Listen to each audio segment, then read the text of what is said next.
इस दौरान हमें ब्रिगेडियर रिटायर्ड हारिस नवाज साहब भी ज्वाइन कर चुके हैं। सर बहुत शुक्रिया बोलिए उसको वक्त देने के लिए। कहिएगा इस अहम कार्रवाई पर क्या कमेंट करेंगे?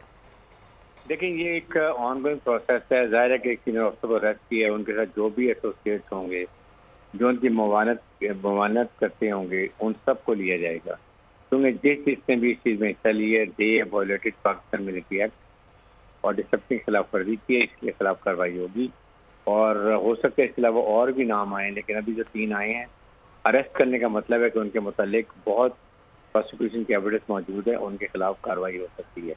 या इनकी हो सकता है, आई एम नॉट श्योर कि इंक्वायरी हो रही है या पहले ही जो इंक्वायरी हुई है उसी में इनके नाम भी आ गए होंगे, और अब इनसे हो सकता है और भी कुछ नाम निकले, तो उनको भी हो सकता है अरेस्ट कर लिया जाए। और जाहिर है कि इसके बाद लास्ट में सबने एविडेंस रिकॉर्ड होती है और फिर एक चार्जशीट फ्रेम कर दी जाती है।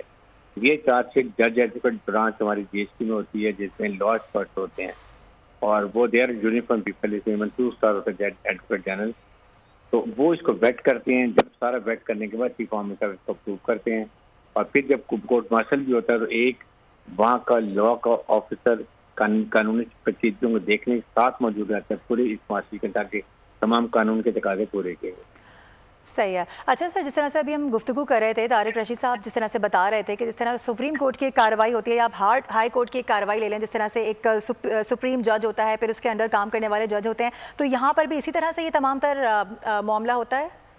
नहीं, यहाँ सुप्रीम जज नहीं होता। यहाँ पर एक 2 स्टार, ये इसमें सीनियर अफसर के लिए 2 स्टार या 3 स्टार जनरल होगा। सही। उसके साथ बाकी मेंबर्स होंगे और एक लॉ ब्रांच का एक अफसर होगा जो कि उनको असिस्ट करेगा। तो उसके बाद जो भी ये रिकमेंड करेंगे, ये फाइनल रिकमेंड जाती है चीफ ऑफिसर साहब के पास, वो इसको अप्रूव करते हैं and then it is effective. जी ठीक है सर, हमारे साथ ही मौजूद रहेगा। सब्सक्राइब करें और बेल दबाएं ताकि कोई खबर रह न जाए।